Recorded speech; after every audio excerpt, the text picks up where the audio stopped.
Yan. Magandang gabi po sa ating lahat na kasama natin ngayon dito sa Chikahana with Prof. Shelo Magno. Pasensyahan nyo na nalita ko kasi may nagre-record po kami ng isang episode. Pero kasama po natin ngayong gabi para pag-usapan kung illegal nga ba itong 2025 national budget. No? Naging mainit pong usapin ito kasi nagkaroon ng live ata si dating Pangulong Duterte nung weekend tungkol dito sa national budget. Pero maganda pong mapaglinawan kung ano nga ba itong dokumento na pinag-uusapan natin. So, ngayong gabi po, ang kasama natin ay walang iba kung hindi si Congressman Sid Ungab. Si Kong Sid po ay ilang beses nang naging chair ng Appropriations Committee ng House of Right. Representatives. So, twice, no? Twice, no? At so, walang ibang familiar sa usapin na to, kundi si Kong Sid. Um, So kung linawin natin, no, ang pinag-uusapan natin na dito ay hindi yung GAA o General Appropriations Act na naka-upload sa DBM website. Ang pinag-uusapan po natin dito ay yung committee report ng Bicameral Conference Committee. Alam niyo po kasi, siguro linawin ko lang yung buong proseso ng legislation.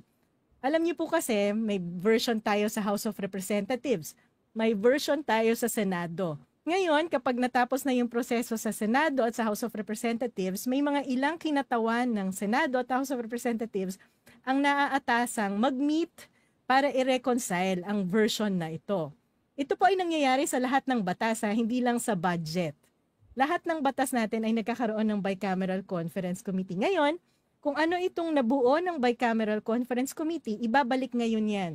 Pabalik na naman sila sa House at sa Senate. Kailangan i-approve yon.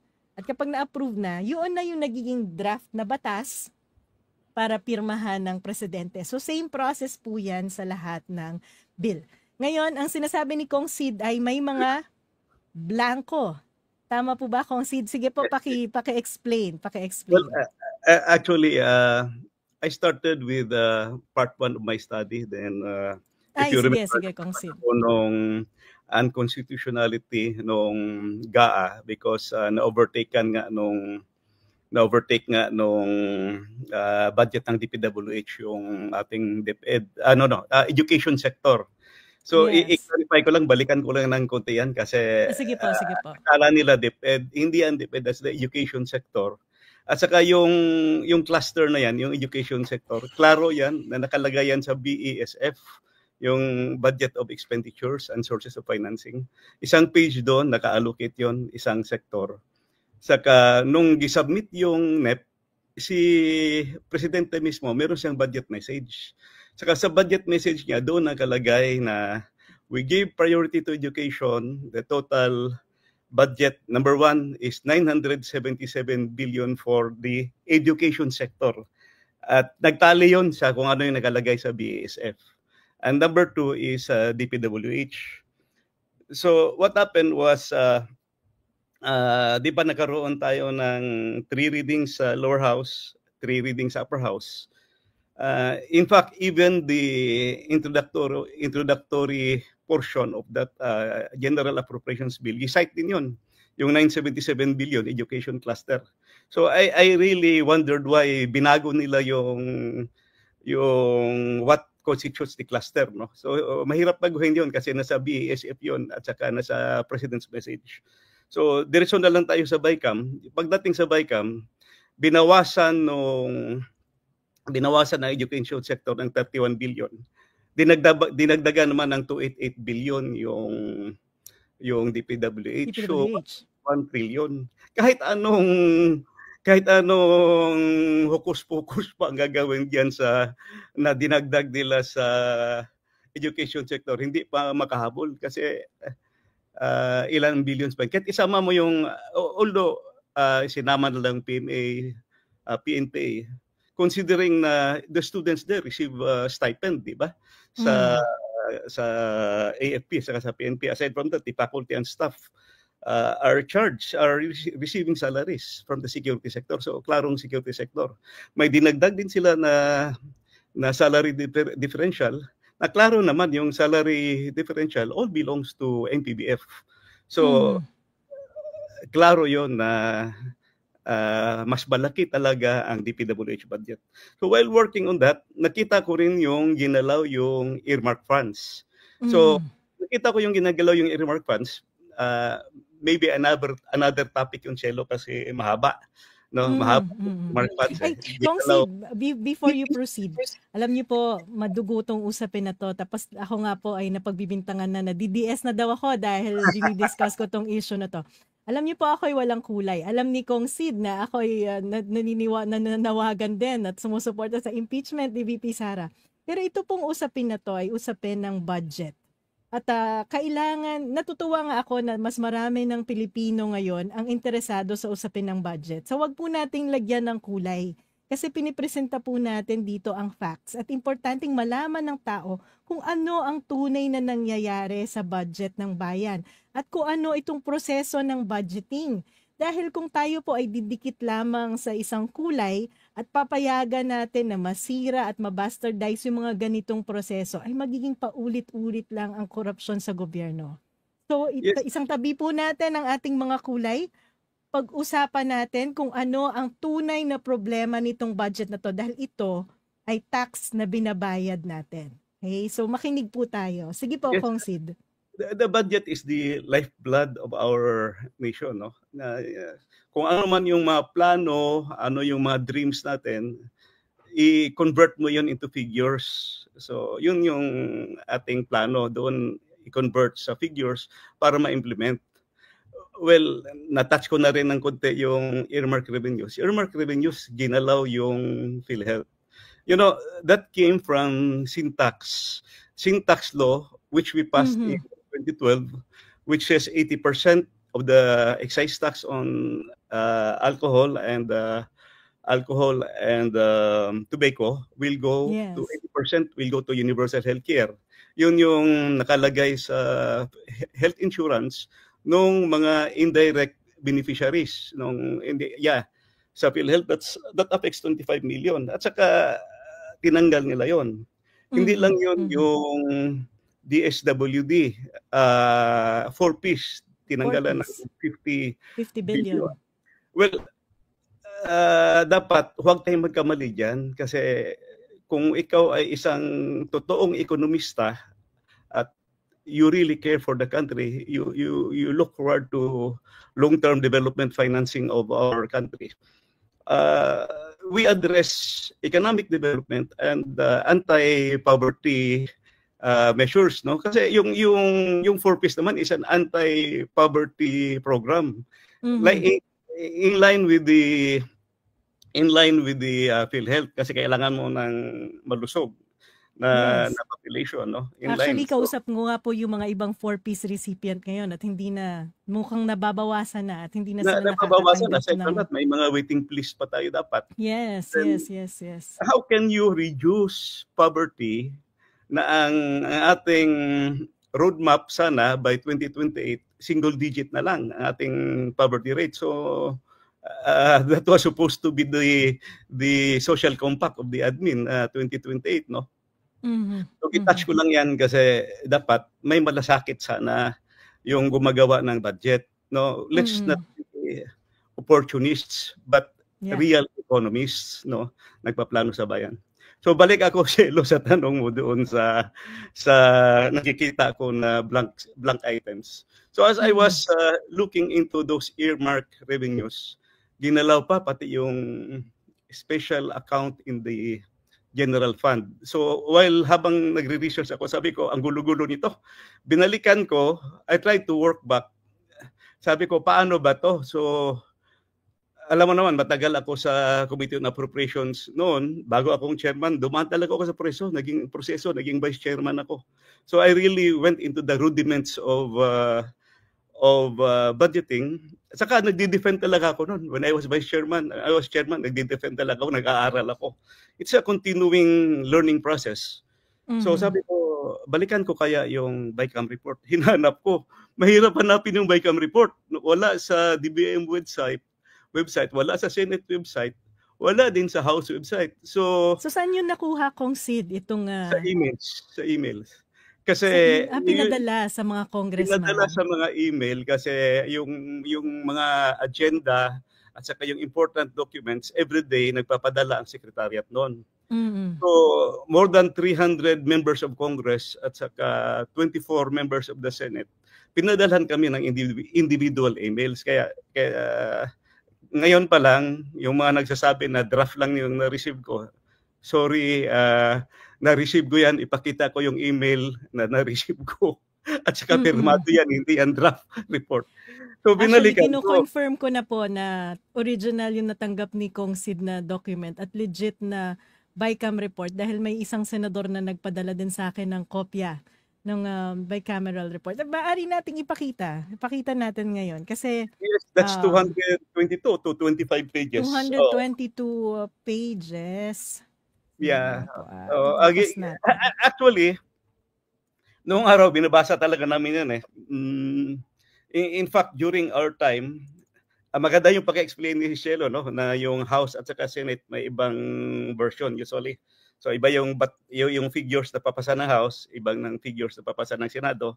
Kaya kailangan mo ng actually, mangangailangan ka ng tinatawag na bicameral conference committee to harmonize or to reconcile the differences. Ayan.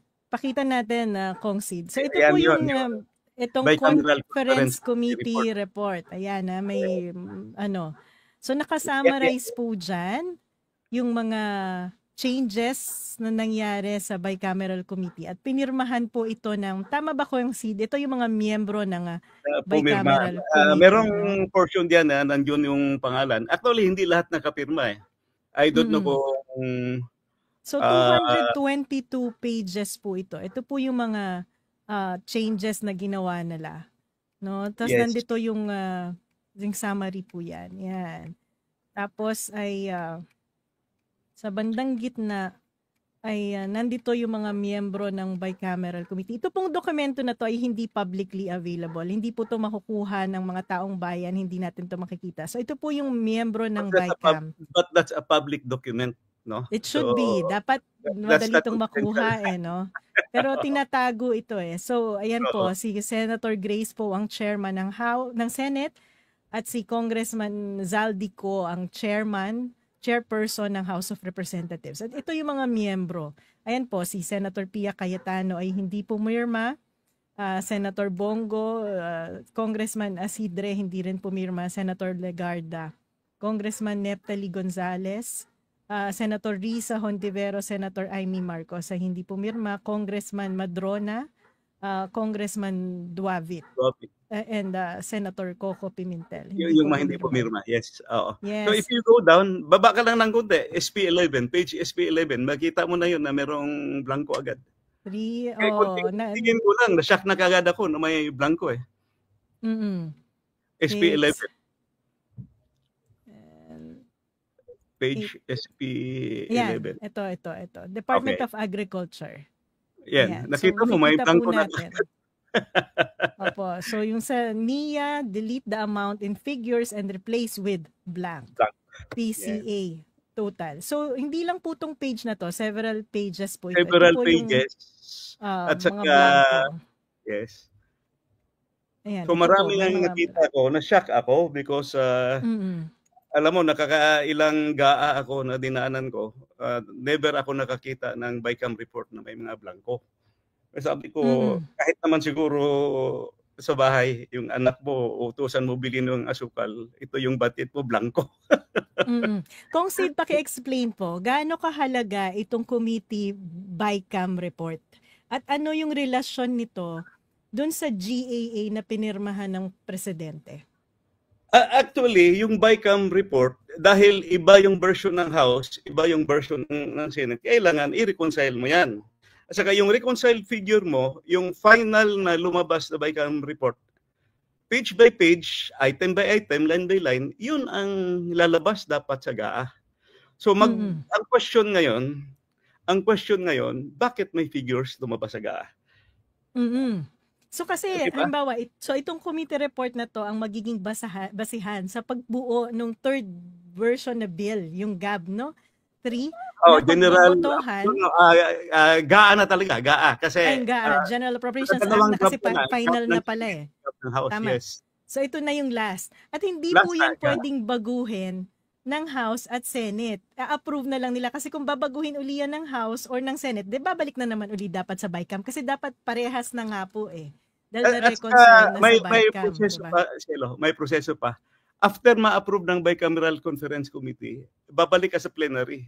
Paparatify mo sa both houses. So, i-approve ng House, i-approve sa Senate, yung Bicameral Conference Committee Correct. report. So, So, hindi sila pwedeng mag-ratify ng magkaibang dokumento. Kaya ang pagbabasihan nila ay yung pinroduce ng bicameral committee report. Diba? So, ngayon, pag pinasa na yan, na-ratify na ng House at Senate, yan na yung nagiging GAA at yan yung pinapirmahan sa presidente. Yes, yung BICAM committee report na yan ang maging basis ng enrolled bill, yung final na bill na pipirmahan ng Speaker, ng Senate President, then pipirmahan ng Presidente. Correct. So, it's very, very highly questionable kung bakit nagkaroon ng blanco at bakit nagkapirmahan ng blanco. At saka kung bakit na-ratify ang blanco. At kung paano nagkaroon ng figures doon sa GAA na meron namang blanco doon sa... So somewhere, somehow, in between the BICAM at saka before the signing, may nag-fill up. So yun yung malaking tanong. Oh yeah, whoever filled this up has no legislative authority already kasi tapos na yung budget eh. Correct, oo. So, at kailangan na finalize yung lahat ng item na yun sa BICAM kasi hindi mo pwedeng dagdagan, hindi mo pwedeng baguhin yung pinroduce ng BICAM kasi nga nire-reconcile na niya yung differences between the House and the Senate. Saka first time in history nangyari ito na iniwan na may bakante, na may blanco. Wala akong maalala talaga. That's why very important yung basic knowledge on budgeting talaga sa mga BICAM members, lalo na yung chairman. Oo, na alam nila yung basic policies. Yung number one, yung constitutionality. Number one, yung education. Dapat man lang na-check, no?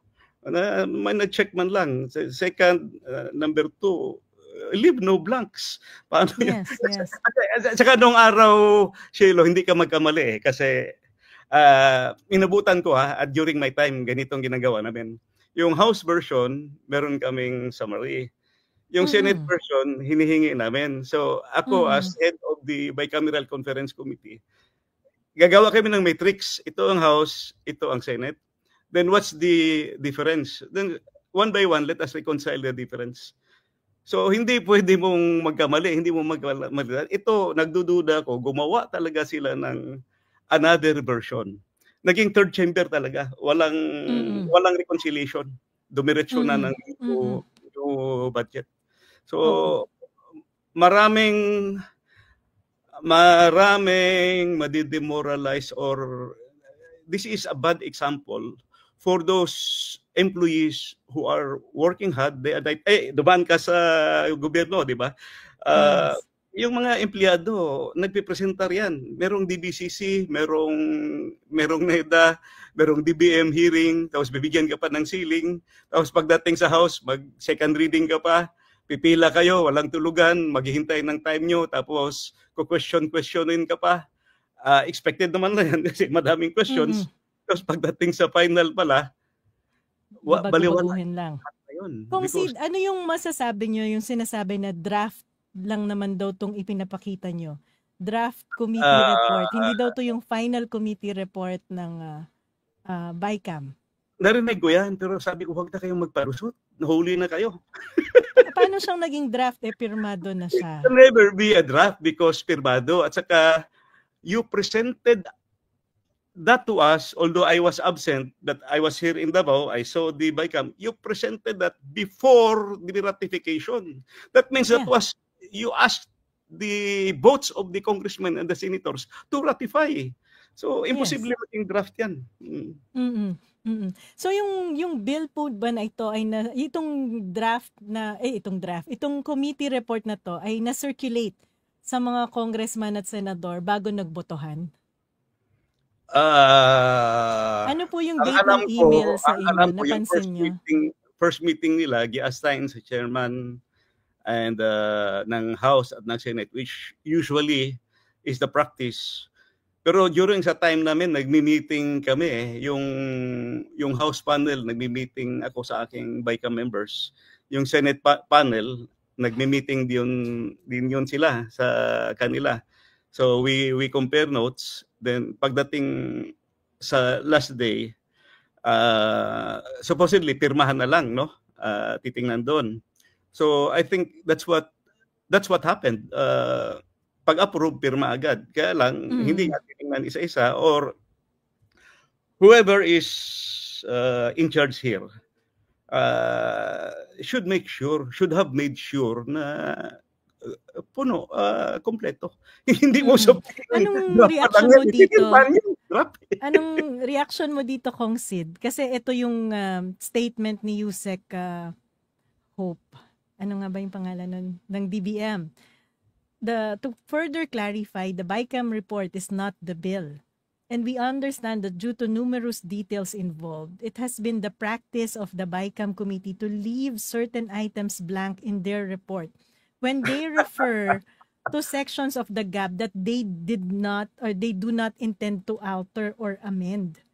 Pero kung hindi na inalter or amend, hindi na yun kasama dun sa committee report? Saka mo na, the committee to leave certain items blank.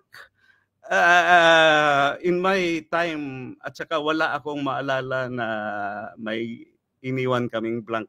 Maghanap nga kayo ng mga old BICAM report, ipakita nyo yan. Because that will really make the budget illegal and unconstitutional. At saka, I understand you pass an omnibus motion to allow the technical staff to make corrections only on grammatical printing errors. You allow the staff to make changes that doesn't change the meaning. Kung palit yan ng figures, nako, hindi pwede. Ano, Yusek yung nagsabi niyan? Totoo, yes, Yusek? si Yusek Hope Libiran ng DBM. Where did you learn your budgeting, ma'am? Yung isang nire-refer na, binanggit nyo rin kasi po, sir. That's a legal document, ma'am. Yung BICAM report mo kasi reconciliation eh. Hindi pwede mag-stand yung House lang, hindi pwede mag-stand yung Senate lang. Dito sa itong omnibus motion, yung binanggit nyo, may second provision dito. In case of conflict between the conference committee report and the printed copy of the bill, the latter shall prevail. Okay, so sinasabi po na kung may difference, but not on a blank item. Not on a blank. Correct. So yan po ay malinaw nagre-refer kung halimbawa may mga figures na magkakaiba, mangingibabaw ang bill na pumasa. Kung may difference to figures yan. Yes. Oo, pero ibang usapin kung blanco ang committee report. Kasi hindi po yung difference na nire-reconcile. Ito ay blanco na walang figure. No? Yes. Kung maganda siguro, baka meron tayong mga kababayan na hindi naintindihan yung buong budgeting process. Siguro, kasi budgeting eh. Oo, daanan natin. Alam niyo po, ang budgeting ay nagsisimula sa budget call. Sa executive level yan. Ngayon, bawat ahensya ay magpe-prepare ng budget. Even at the agency level, ay minsan maaari nang mag-participate ang mga tao, yung mga stakeholders na nagpa-participate kung ano yung magiging alokasyon sa bawat ahensya. Halimbawa, Department of Agriculture o DPWH. Pero bahagi din po sa pagdedetermine kung magkano yung i-allocate sa budget, yung pag-evaluate ng performance. Nagagastos ba nila yung budget na nilalaan sa kanila taon-taon? Ano yung mga priorities na ina-identify nila dito sa budget proposal nila? Kasi dapat consistent yan with our Philippine Development Plan. Yung mga priorities natin, yung economic development natin, anong isusulong natin, nandun po yun. Pati yung performance ng ahensya. Kasi hindi mo pwedeng bigyan ng napakalaking pera, hindi naman pala kayang gastusin. So bawat ahensya, diba, absorptive capacity. Yan. So, bawat ahensya na yan, ginagawa yan, no? Yung mga miyembro ng birokrasya, yung mga staff ng government, talagang nagsusunog ng kilay para buuin yan. At ipakita yung performance nila na kayang i-deliver yan. Bubuuin yan, yan na yung magiging tinatawag na President's Budget. Yung National Expenditure Program o yung NEP. At ipo-forward na yan ngayon. First part of the budget cycle. Yes. So, first part yan, ipapadala na ngayon yan ng Presidente sa Kongreso. Yan ang tinatawag nating NEP. Pagpunta kayo sa DBM website, yan yung ida-download nyo na NEP. Yan yung hindi pa dumaan sa Kongreso. Ngayon, Kong Sid, ikaw na yung mag-explain. Dumating na ngayon sa Kongreso. Kongreso, usually, the executive is given 30 days after the SONA to submit the budget, no, the National Expenditure Program. Then DBM usually submit that to the House because the budget emanates from the House of Representatives, no, budget as well as taxation. So pagdating sa House of Representatives, pagka-receive ng speaker niyan ng SecGen, i-forward yan sa Committee on Appropriations, kung saan ang Committee on Appropriations ang gagawa ng schedule ng hearings at saka if-first reading yan. Usually yung first reading, kinokopya lang yon yung kung ano yung nasa NEP, no? So yun ang ginagawang General Appropriations Bill. So after sa first reading, mag-start na yung committee hearings. Pag na-refer na, so ginagawang committee hearings everyday, ibang hearings hanggang matapos yung hearings, i-approve sa committee level. After sa committee level, iakyat na yon sa plenary for second reading. Second reading. Second reading, another set of debates doon. So dalawang debate yan doon sa committee level at saka may debate na naman doon sa second reading. Then third reading, yun na yun, parang voting na lang yun, yung sa third reading. Yun na yung final, no? So final from the second reading, magkakaroon ng version ang House, magkakaroon ng Senate version. Iba pa. Po yung... Wala. Hindi tapusin pa. Muna ng House ang second reading, then third reading muna. Bako officially i-endorse sa Senate. That's the usual procedure. Pero dahil mabagal masyado, ang ginagawa nila doon sa Senate, ang tinatawag budget briefing. Kasi hindi pa formal hearing yon. Hanggang na-receive nila officially yung galing sa House, yun na yung official budget hearings nila. So, ganun first reading, second, and third reading. So, iba yung version usually ng House, iba yung version ng Senate. So, you have to meet. Gagawa ng conference committee members, yung House, gawa ng conference committee members ng Senate. Teka muna, yung sumagot na taga-DB, dapat Congress ang sumagot doon about sa BICAM report. Huwag ka naman. Kahapon ko pa po tinatanong yun bakit yung executive, bakit si ES Bersamin at saka DBM ang sagot ng sagot dito sa mga blanco ng BICAM. Senate at House of Representatives ang responsable dyan. So, pero yabang during my time, lahat ng House matters o Congress matters, when I was chairman, ako talagang sumasagot. Even if it's unpopular. So yun, no, House version, Senate version, ipa-finalize mo yun. Pag na final na, isusulat yun ng head ng committee at saka i-assist ka ng technical secretariat, secretariat ng galing sa House at saka secretariat ng galing sa Senate. Okay, then yung final output mo, yun ang basis. Yung 222 pages, Cielo, doon nakalagay halos lahat ng lahat ng movements doon ng doon ng from to yung delete so ganoon nandoon na lahat, nag-reduce ka o nag-add, nandoon yung lahat. So hindi ka pwede maglagay ng blanco diyan, never. Kasi yun yung parang instruction kung may mga staff na magfa-finalize nung bill, itong bicameral committee report, yung guidance na gagamitin para doon sa adjustment para magkaroon ng reconciled version nung House and Senate na version ng budget. Tama po ba, Kong Sid? Yes. Actually, yung question na kung merong magdadagdag ng items after the BICAM report. In one of the previous congresses, may na-remember ako, na nangyaring ganyan. Yes, Senate President was Tito Soto. Hindi siya pumayag na may habol. Pinahabol, sumulat talaga siya sa presidente.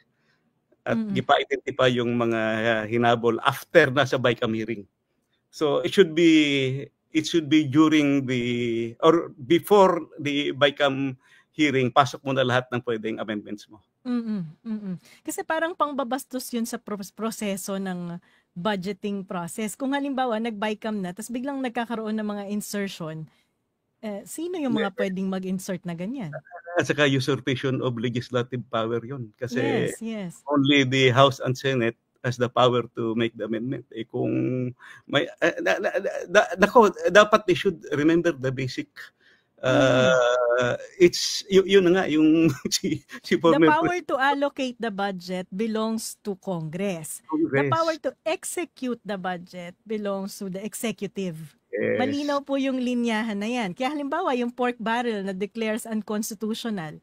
Kasi dati yung Kongreso natin, nakikialam sa pag-i-implement ng programa, hindi naman dapat ganun, dapat executive lang. Kaya yun na-declare as unconstitutional. Similarly, kung yung budget, dapat ma-finalize ito ng Kongreso. Hindi pwedeng executive yung nagdadagdag ng mga blanco. Pero ito yung malaking tanong ngayon dito sa nangyayari. Kasi kung may BICAM ka at BICAM report ang basihan sa pagpa-finalize ng bill, sino ang nag-fill in the blanks? Yan na nga ang question. Then during that last weekend, it was a podcast doon sa Basta Dabuenyo. The former president, who has more than 20 years experience as a prosecutor, sabi niya, criminal act yan. Yung gi-fill up mo na tapos na yung ratification ng Bicameral Conference Committee. So kapag nangyari po yan, ang magiging argument kasi ay kung blanco ang Bicameral Committee at itong report at itong Bicameral Committee report ang naging basihan ng GAA. So ibig sabihin, you have an incomplete Bicameral Committee report, then you have an incomplete GAA, then the President signed an incomplete. Yes. At saka meron akong isang i-point out dito, Shelo. In page SP11, yung Agricultural Fisheries and Modernization Program, ang nakasulat sa BICAM report is 146 billion 335 million 37,000 pesos. Pero ang lumabas sa GAA, page 18 ng GAA, 126 billion 758 million 221,000 pesos. So ito. Bumaba po. Bumaba. Question. Who authorized the adjustment? Iba yung mo, iba yung BICAM report mo, iba yung nandito sa GAA. Highly questionable.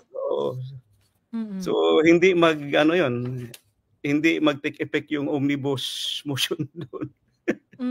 So Kong Sid, ano ang plano mo dito sa discovery mo ng mga blank items dito sa committee, BICAM Conference Committee report? We are now planning. There's several groups right now na nagko-communicate sa akin na mag-raise dito sa Supreme Court. I-raise sa Supreme Court on the ground that if your BICAM report are blanks or have defects, the budget is invalid. Aside from the grounds na unconstitutional, yung ginalaw yung education sector fund, nilampasan nung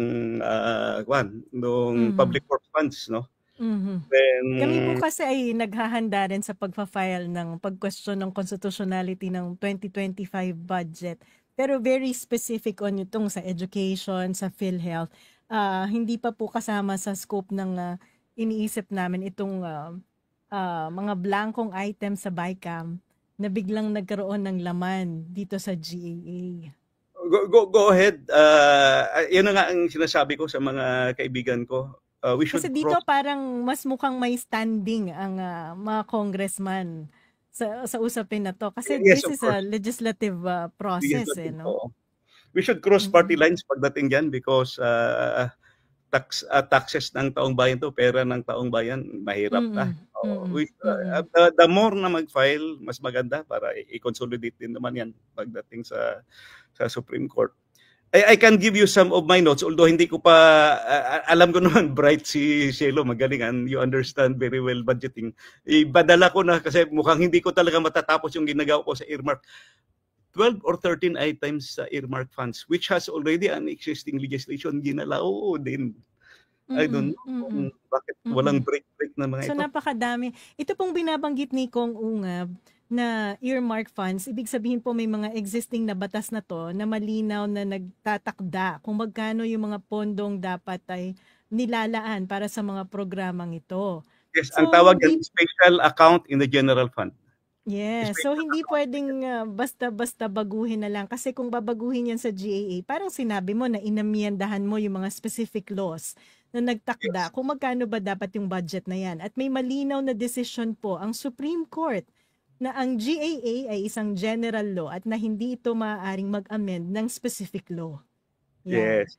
Same Saka ang dami argument ng po rulings 'yan na nung gano'n. PhilHealth. Oo, yes, ang Marami dami. na po 'yan kaya talagang 'yun po yung argument na ginagamit nating batayan dito sa budget na ito. So napaka-problematic po talaga nung 2025 budget. Ako nga po, Kong Sid, ang alam mo naman yung panawagan ko sa buong budgeting process no na sana maging mas transparent itong BICAM para nakikita natin kung saan yung mga insertion at dapat nga sana katulad ng sinabi nyo, dapat yung differences lang ang nire-reconcile eh. Hindi yung ginagalaw lahat.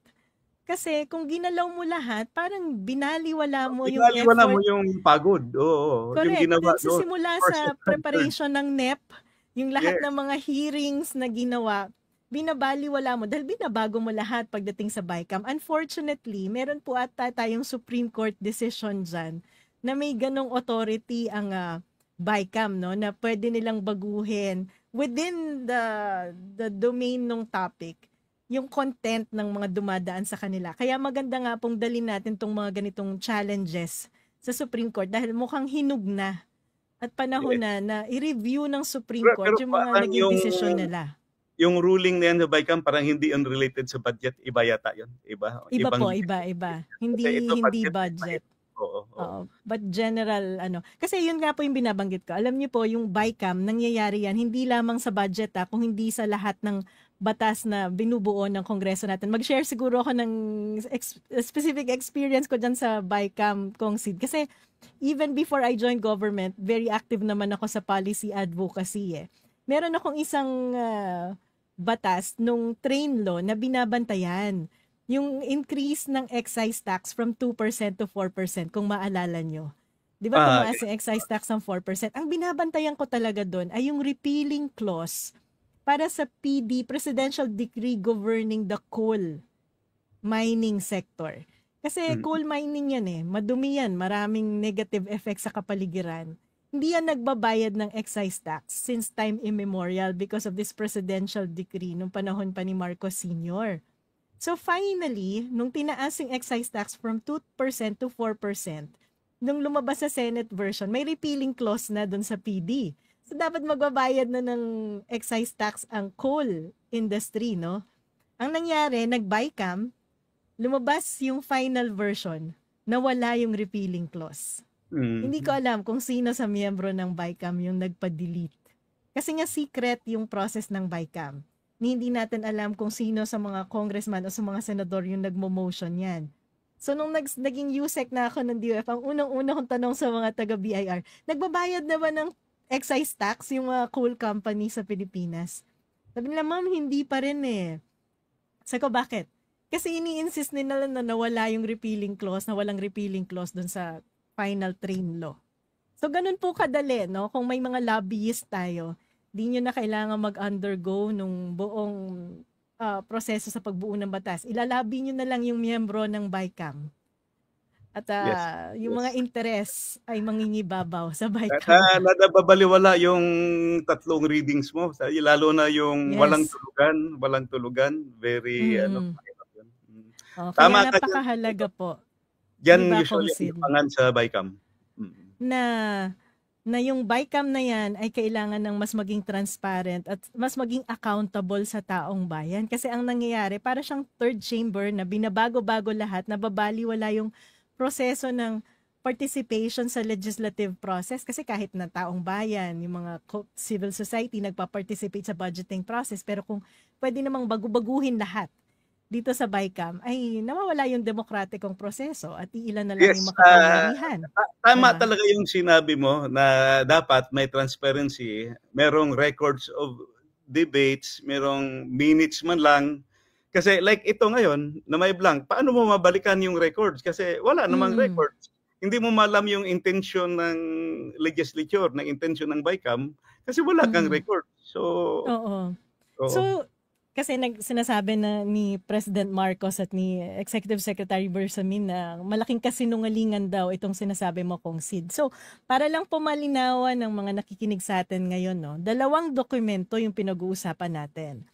Yung isang dokumento ay yung Bicameral Conference Committee Report na nag-reconcile ng House at Senate version. Ito yung maraming blanco. Madaming at blanco. Yung GAA na pinirmahan ni Pangulong Marcos. So in terms of the process, dapat na reconcile na dito sa BICAM, ito yung magiging basehan nung bill na ni-ratify ng House and Senate. Dapat wala na yung pinagkaiba kasi technically dapat na finalize mo yun lahat sa BICAM. Ngayon, ang tanong, kung itong BICAM ay may mga blanco, bakit yung pinirmahan ng presidente wala nang blanco? Sino ngayon yung naglagay? Yun ang biggest question. Sinong magician na naglagay diyan ng figures? At saan na part na nilagay yung... Yes. Kailan nangyari yung paglalagay, pagkumpleto? Sino ang naglagay? Dahil hindi nga nire-reflect yung mga figures na to ng Bicameral Conference Committee Report. Ang nangyari, December 11 na-ratify. Then, December 30 na pirmahan. Nung napirmahan, kompleto ng figures. Nung December 11, may mga blanco pa. So, between December 11 to December 30, merong naglagay. So, Kong Sid, sino ang dapat magpaliwanag? Sino ba ang makakasagot? Sino ang naglagay? Paano nagkaroon ng kompletong figures? Ikaw, batay sa experience mo bilang congressman. During my time, down to the details kami. Wala akong ma-remember na ilang taon ako naging 3 years ako naging chairman sa 16th Congress. Chairman ako sa 1 year chairman ako nung 18th Congress. Naging vice chairman ako nung 15th Congress. Wala akong ma-remember na blanco na BICAM report. So reconcile kami lahat. So ito po yung gusto natin maintindihan. Ang ginawa sana nung budget, binalik or give-veto na buong one. Kasi marami nga po siyang problema, maraming unconstitutional na provision itong nilalaman ng budget na to. Na dapat buong ito ay binito at pinaayos muli sa Kongreso natin. Pero hindi yun ang nangyari. Ang nangyari ay may ilang line veto na ginawa yung presidente, 26 billion, dahil yung 100 something billion na binito na isa, unprogrammed naman yun wala yung epekto. Wala naman yung epekto dahil wala naman talaga yung funding in the first place. No? Yung 26 billion, yun lang yung na-veto sa DPWH budget na kung saan karamihan ay insertion. Binawas din yun sa ibang parts. Then, correct. Lagay sa ibang project, then nabito.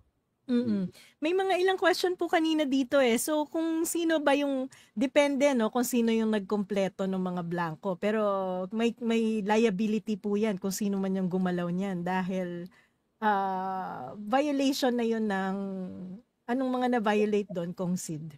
May criminal liability ba? Let's ask the lawyers. let's ask the lawyers. Although, nung a few days ago, may nakausap ako a group of lawyers, nag-i-insist talaga sila na may criminal liability. Kasi paano pagdating sa GAA, meron ng figures. Pag ratify, blanco hindi na pwede nilang baguhin yon kahit ano pang palusot na sabihin draft, it's not a draft. So, bigay Mm. kayo ng copy bago ratification. Yun na yun. Oo. Merong ano dito si Juan de la Cruz, sabi niya, wala raw tayong karapatan to say that GAA is invalid or anomalous. Supreme Court will decide on that. Alam nyo, tama, Supreme Court yung may final decision, pero bilang mga mamamayan na nag-iisip, may karapatan din po tayong bumuo ng sarili nating opinion. Dahil alam naman po natin ang facts, kaya po ito Saan ba nilalatag sa nagsisimula yung atin. kaso? Di ba kailangan may mag-file? Yung Supreme Court, Yes. hindi yun magdidesisyon kung walang nag-file. Oo. Eh, sino Kailangan, bang kaya magpa-file? nga, De yung tayo din. pinapakita natin sa taong bayan na may mali yung proseso. Kasi kung Mm. hindi nyo pag-aralan yan, darating ang araw mabankrupt tayo. Tama. At saka yan po ay tax na binabayaran natin eh. Yes, yes. Karapatan nating malaman kung paano nga ba pinaprioritize itong mga tax na binabayaran natin. Eh masaya ba kayo dito sa budget na kung saan ay hindi na prioritize ang edukasyon, hindi na prioritize ang pangkalusugan, kahit yung AFP modernization hindi na prioritize. Ang 4Ps walang budget ng 50 billion. Kaya yung mga sabi ng Saba dyan, gamitin nyo naman po ang utak nyo, no? Tayo dito ay naglalatag ng facts. Dami Actually, kasing gusto ko lang kung si palitan Ben. gamitin nyo man ang Ayan, health physical. goes hand in hand with the 4Ps at saka with yung GDP growth mo. Malakasan mo GDP growth mo, 7 to 8% or 8% yung target mo, yung 4Ps mo, ituloy mo yung health insurance para ma-meet mo yung sustainable development goals. Huwag yung masyadong makitid, mababaw masyado ang tingin. You're only looking at one election, two election. Nako, saan pupunta ang Pilipinas niyan? Tsaka alam niyo po, itong mga ganitong usapin ay hindi usapin ng kulay. Kung may nakikita tayong korupsyon, tutulan natin yan, hindi kung binoto natin tong politikong to or halimbawa yung mga iba, o gusto nyo ma-impeach si VP Sara, so dapat hindi masyadong kinikriticize si BBM, tutok lang tayo kay VP Sara. Or yung namang mga supporter ni VP Actually, I Sara. can defend that in another issue. I will defend that. Pero wag na natin. Oo. Yes. So ang sa akin lang, kung may mga issues tayo na nakikita, ang dapat natin iniisip ay ano ba yung interes ng taong bayan. Hindi yung interes ng mga politiko na sinusuportahan natin. Dahil ang usapin nito ay usapin ng mga taxes na binabayad natin sa gobyerno. At kung hahayaan lang natin palusutin yung mga ganitong usapin, ay nababaliwala po ang ating mga institusyon. Kaya nga po may mga proseso, may mga institusyon na dapat sinusunod dahil dapat na po protektahan yung interes ng taong bayan. Kung palalagpasin natin to, kung sino-sino na lang pala yung pwedeng magdagdag na mga figures dito sa budget. Kung marunong siya magtingin ng forecast, no? Forecasting lang. Hindi ka ba mawo-worry niyan? Wala kang pambayad sa PhilHealth insurance ng 25 million indirect beneficiaries. Paano yung senior citizens mo? Paano yun sila mag-cover ng health insurance ngayon kung nawala na yung 74 billion mo? Paano yung 4Ps mo kung nawala na yung 50 billion mo? Pupunta ka sa AKAP, we all know, politiko ang nag-identify. Nako, huwag nyo na akong matagal na politika. So, Kong Sid, naghahanda po kayo ng dadalhin nyo sa Supreme Court itong issue ng inconsistency between the bicameral committee report and the GAA. Tama po ba? Yes. Oo, kasi parang paano po ba to? Is there a way to discover kung sinong magpapaliwanag? Paanong nagkaroon ng can you file a resolution in the House of Representatives to inquire we don't have the numbers at saka wala ng time actually. Nakita natin ito lang at saka 2 weeks na lang yata ang session. So talagang campaign break, wala ng time. So talagang ang pinakamagandang direksyon dito ay dalhin sa Supreme Court at hayaang magpaliwanag ang liderato ng House at ng Senate at ang BICAM kung paano nga ba nagkaroon ng figure mula sa mga blankong dokumento ng BICAM report papunta sa GAA. Actually, most So, plain yan, sige, yung go ahead. mga kay pumirma ng blanco. Yan pa. Bakit pumirma Oo. ng blanco ang mga miyembro ng BICAM? 'Di Yes. ba? Trabaho nilang siguraduhin na may mga reconciled figures dyan. Then the next question is, bakit at kung paano nagkaroon ng figures sa GAA na blanco naman dito? Oo. So yun po, no? So sana naunawaan nyo yung dinidiscuss natin dito. Kung gusto nyo ng kopya nung bicameral conference committee report, ilalagay ko yung link, i-upload ko para lahat ng tao ay makakakita. Kayo na po yung humusga dyan sa mga blankong para wala tayong sabihan ng fake.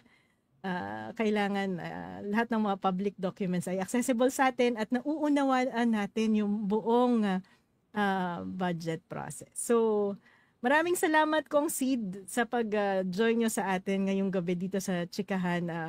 Dito sa Chikahan natin with Prof. Shelo Magno.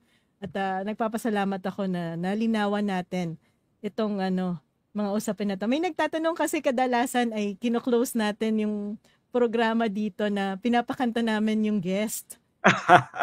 Wag, baka wala nang manonood sa iyo next time. Hindi, okay lang Kong Sid, kahit isang stanza lang. Nasabihin nila ba?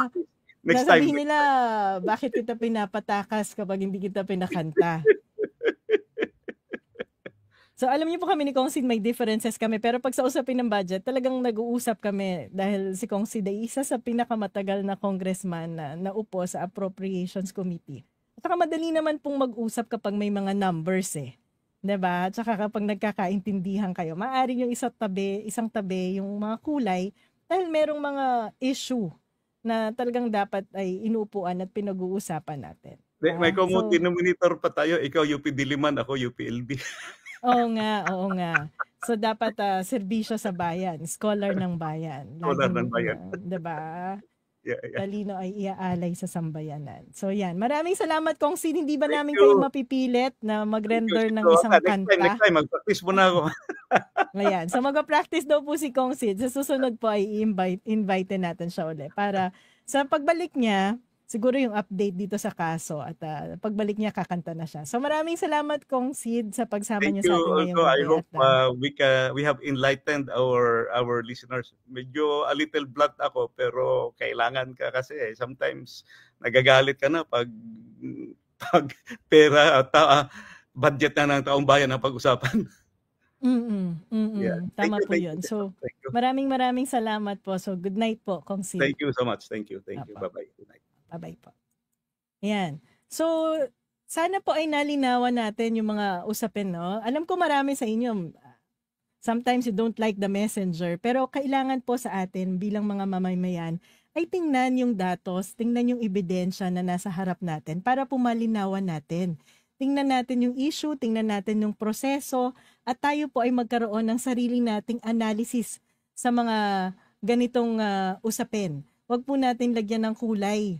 At minsan dahil sa paglalagay natin ng kulay ay nagkakaroon tayo ng filter kung sino ba yung papakinggan natin. Ang tingnan po natin ay yung datos at dokumento na ipinipresenta sa atin dahil dun lamang tayo magkakaroon ng tunay na pag-unawa kung ano ba yung mga tunay na usapin at problema ng bayan. Ano? Kasi minsan kapag nagsistick tayo sa mga kulay-kulay, nakukulayan din yung pananaw at opinion natin. Ang punto naman po natin dito ay kailangan mapanatili natin yung integridad sa pagbubuo ng batas dito sa ating bansa. Yung integridad na proseso na pinagdadaanan natin para mabuo yung budget ng gobyerno. Kasi napakahalaga po ng budget na yan. Yan yung nagre-reflect ng priorities ng gobyerno. Yan ang nagre-reflect kung anong klaseng development ba yung isusulong natin. Kaya ako nga laging sinasabi, itong budget na to, ang isa sa pinaka-corrupt na budget sa history ng bansa natin. Hindi dahil walang korupsyon ng mga nakakaraang administrasyon. Meron din. Pero ang malala sa gaan na to, ay imagine niyo yon, ang laki-laki na ng problema natin sa edukasyon. Pero hindi priority ang edukasyon. Ang laki-laki ng problema sa kalusugan. Pero hindi pinopondohan ang kalusugan. Kailangan natin ng mga malalaking infrastructure projects para magkaroon tayo ng investor sa Pilipinas. Pero nandun sa unprogrammed appropriation. Tapos yung 4Ps natin na flagship anti-poverty alleviation program natin, pinawasan ng 15 billion na budget. So, kaninong priorities yung lumulutang dito sa 2025 budget? Kanino? Napakalinaw na ang 2025 budget ay budget ng mga politiko dahil mas prioritize itong mga flood controls, yung mga maliliit na infrastructure project na kung saan ay insertion ng mga congressman at senador. At yung mga budget na dapat nagpapalakas sa PhilHealth, sa 4Ps, ay tinanggalan ng budget at ninilagay doon sa pang-ayuda. No? Yung mga programa na kung saan kailangan pa natin mamalimos at humingi ng pabor sa mga politiko bago natin mapakinabangan. Itong hinihingi nating pera sa gobyerno ay galing sa tax na binabayaran natin. Yung iba sa atin minimum wage earners, exempted sa pagbayad ng personal income tax. Pero tayo po ay lahat ay nagbabayad ng tax sa pamamagitan ng VAT. Pag nagbayad ka ng pamasahe sa jeep, nagbayad yan ng gasolina, may tax yan. Pag bumili ka ng sardinas, processed food yan, may tax yan. Pag bumili ka ng asukal, may tax yan. Pag bumili ka ng kape na matamis, may tax yan. Kapag uminom ka ng Coke, may tax yan. So lahat po tayo ay nagbabayad ng tax. At yung lahat ng tax na yun na kinukolekta ng gobyerno, binabayaran natin yun sa gobyerno dahil ang expectation dyan, yung gobyerno ay magsaserve sa interest natin, no? Sa interest ng taong bayan. Pero kung hindi yun yung nakikita natin na ginagawa ng gobyerno, dapat nag-iingay tayo. Regardless kung sino yung sinuportahan nating politiko, dapat ay nag-iingay po tayo. At ngayon, kinukuha natin yung mga datos, pinapakita natin yung mga dokumento dahil kung ayaw natin yung messenger, pag-aralan natin yung issue. No, at gumawa tayo ng sarili nating opinion. So, hindi po tayo dahil maka-DDS ba tayo or maka-Marcos ba tayo or kakamping ba tayo or dilawan tayo. Ito po ay usapin ng taxes na binabayad natin sa gobyerno at dapat ay nagde-demand tayo ng accountability dito sa mga politiko natin. At kapag lumaban tayo sa issue ng budget, hindi naman ibig sabihin ay supporter na tayo ni Pangulong Duterte. Hindi po yun nagre-reflect ng pagsuporta sa politiko. Ito po ay nagre-reflect ng pag-demand natin ng accountability. So isang paglilinaw lang po. Anyway, so maraming salamat po sa sumama sa atin sa diskusyon ngayong gabi. Ang layunin po natin ay talagang mag-demand ng accountability sa mga politiko na nagpapatakbo ng ating pamahalaan at siguraduhin na interest natin bilang taong bayan ang nangingibabaw sa lahat ng mga batas na ini-implement nila. At ang tingin ko, importanteng panawagan dito ay mag-demand na talaga tayo ng transparency at accountability dito sa bicameral process ng Kongreso natin, ano? Kasi yung bicameral process na yan, dyan talaga nangyayari yung mga matitinding lobbying, lalo na ng mga makapangyarihan, katulad nung kinukwento ko sa inyo, no? Yung pagbabayad ng tax ng coal. Imagine niyo yan, ang Semirara Mining Company is one of the most profitable mining operation in the country. But alam niyo, dahil dun sa presidential decree, hindi yan nagbabayad ng excise tax. Nung binubuo yung train law, tinaas nila yung excise tax from 2% to 4%. Talagang binabantayan ko yun dahil gusto kong ma-repeal yung PD na yan para magsimula nang magbayad yung mga konsunyi na nagpapatakbo ng Semirara Mining Company. Anong nangyari? Nag-BICAM. Nawala yung repealing clause. So, hanggang ngayon, hindi pa rin sila nagbabayad ng excise tax. Tayo bang mga ordinaryong mamamayan kayang mag-lobby ng gano'n? Na ibaba nyo naman yung VAT to 8%. Hindi, diba? Kasi tayo watak-watak eh. Pero yung mga lobbying companies, yung mga mayayamang industriya na ma-impluwensya, yung kayang magbayad ng mga senador at saka congressman. Aba, ganyan ang nangyayari. Nawawala yung mga repealing clause para maging pabor sa kanilang batas. Ganon din tong budget. Pag di natin binabantayan, nagiging mas favorable siya sa mga politiko kesa sa taong bayan. Kaya po natin to laging dinidiscuss, no? Para maunawaan natin yung budget process. Kasi kung hindi, pinipiga lang para lang tayong mga damit na pinipiga ng gobyerno. Pigang-piga na tayo sa tax, tapos kinukurako, tapos saan napupunta? Kaya yung mga dyan sa comment section na sasabi na tumahimik na ako, hindi po ako mananahimik. Dahil yung mga tax na to, imbes na sinubo ko na sa mga anak ko kukuhanin ng gobyerno. Dapat man lang sa mga taxes na kinuha sa akin ng gobyerno, maging kapakipakinabang man lang sa akin at saka sa mga anak ko. Kung yung PhilHealth, walang pondo, di makapag-expand, laging traffic, wala tayong maayos na public transportation. Yan yung dinidiscuss natin kagabi, no? Panoorin niyo po yung episode kagabi kung paano nawala ng budget for public transportation din. Talagang magiging mahirap ang buhay sa Pilipinas. Kaya dapat po, alam kong mahirap maging Pilipino, kailangan mo ng maraming trabaho para guminhawa ang buhay, tapos ngayon may demand pa para maging aktibo sa politika, para makapag-ingay. Pero kung hindi po tayo mag-iingay, ay walang mangyaring maganda sa bansa natin. Kaya kailangan po ay pagpasensyahan nyo na, kailangan natin mag-effort, kailangan natin patuloy na pag-iingay. Kaya iniimbitahan ko kayo, January 31. May 2 pagkilos po sa January 31.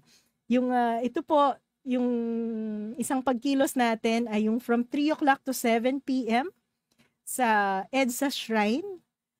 Ito po ay isang concert rally na nagpapahayag ng indignation natin sa malawakang korupsyon na nangyayari.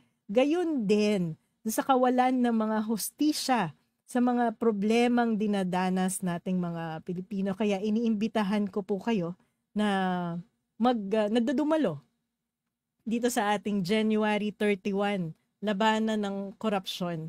No? Dahil alam niyo po, dapat talaga ang pinaglalaban natin ay yung interest natin bilang mga mamamayan.